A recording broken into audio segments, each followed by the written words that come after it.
I'm delighted to be joined by the man himself, ESPN Plus analyst and the head of the MTK Foundation, Spencer Fearon. How you doing, bro? I'm really, really good, blessed and highly favored. So yeah, I'm just doing my bits, bro. Hey, you know what? We have seen a very impressive win from Dillian Whyte. Redemption. That's what's floating about social media. What did you make of the result? It was excellent redemption from Dillian Whyte. Massive props to Dillian. Very, very proud of the young man, how he put his punches together, the combination thrown, how you see, like when he lost, you see all the memes that were going around when he lost. You saw the people that ha ha ha and everything else laughing at a man's demise, but it's not a demise. And I've said this many times before, and I said this to Dillian Whyte, and I said this to anybody who assumingly comes up second best. When you think that you're being buried, you're actually being planted, and that's what Dillian Whyte was. He was planted, and he rose back because he was getting nutrition while he was in that dirt, because he's being watered, and he came back a totally different man. That's the best I've ever seen in box. The best. And I also know he had to overcome. He had to overcome these demons. But if anybody knows Dillian Whyte is very, very hard-headed, very pig-headed. So he'll see past those demons. Ain't nothing to him. He'll be thinking like it ain't nothing. And I know, because the morning after he came second best against Povetkin, he said, I'm all right, man. Trust me, I'll do him. So in the rematch watch, I'm going to do him. And so said, so done. So massive props to Dillian Whyte. Very, very proud of him. Got to big up his team as well. Xavier Miller, Harold the Shadow Knight. Massive big up to them guys as well. And with a performance like that, the stars, the sky and the stars are the limit. What do you think was the difference from the first fight? I mean, he put Povetkin down twice in the first fight. This time, he almost got rid of him in the first round, but then made sure in the fourth round. What were the adjustments that you feel that he made? Well, he rushed things in the first round and then had to regroup. You hear the instructions that were being told to him. He had to regroup, and his focus was spot on. Because you said, I ain't going to give you an inch here.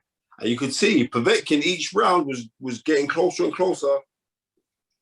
This time, not seemingly trying to come with a left hook or the left uppercut, because Dillian was very, very prepared for it, because Dillian Whyte wasn't just holding his hand up here. He had it here, so it was like he could make that adjustment there, or he could catch it there if he was to come with an uppercut or left hook.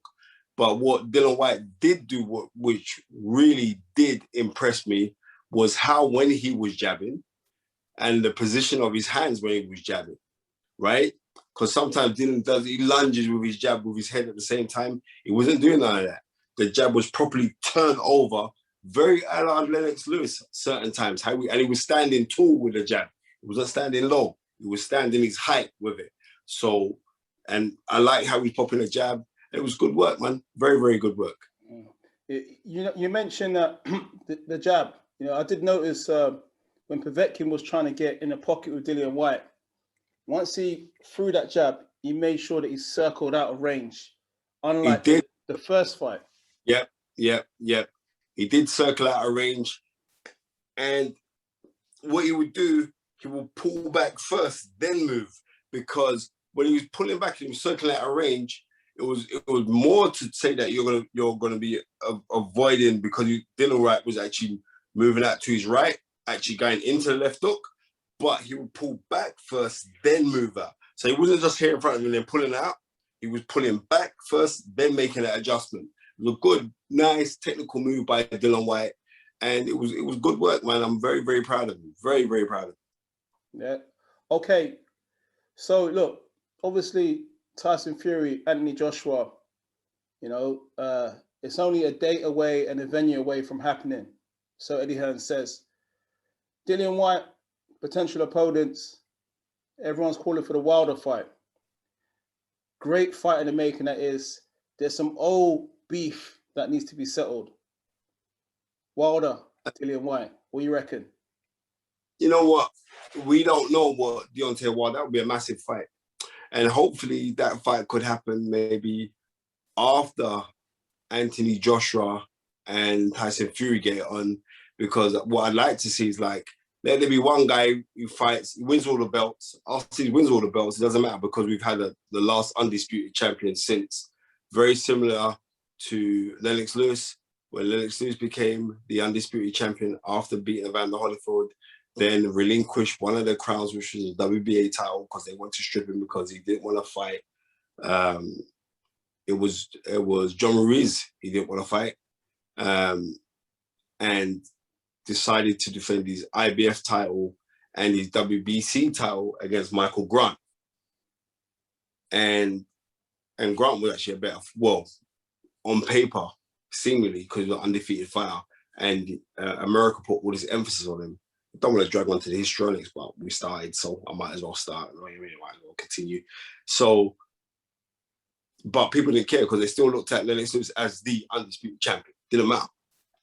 So once you've got it and you've held it, doesn't matter what happens. You can have the other belts. Doesn't matter. You were the undisputed champion, and you're going to be seen. You're going to still be seen as the undisputed champion, and that's what Lennox Lewis was. So I think the winner of that, then titles could get split up a little bit. But let those guys fight, make an undisputed champion. Then when it's fragmented off, the titles are fragmented off. Dillian fights for one of the crowns, and hopefully one of the crowns should be against Deontay Wilder. Yeah, Deontay Wilder a year ago, I think on Sky Sports, just before the Fury fight in Vegas, he said that Dillian Whyte has got a simple style, easy style for him. On the basis of what you've seen tonight, what would you think would be the outcome if Dillian Whyte did face Deontay Wilder? On the guy that I saw today, knowing that he's made adjustments and improvements, I have Dillian Whyte beating Deontay Wilder. Wow. Stoppage? Yeah, I'll have Dillian Whyte stopping Deontay Wilder. We know what Deontay Wilder brings to the table. If he hits you, yeah, you're gone. Right? He has to hit you. And Dillian Whyte's improving as a boxer. Dillian Whyte would stop Deontay Wilder. Wow, wow. Hey, Spencer, man, we got to thank you for your time, man. All the best, man. Once more, man. Yeah. Big up Pro B's, big up Pep Talk. Keep on doing your thing, bro. Peace and love, yeah?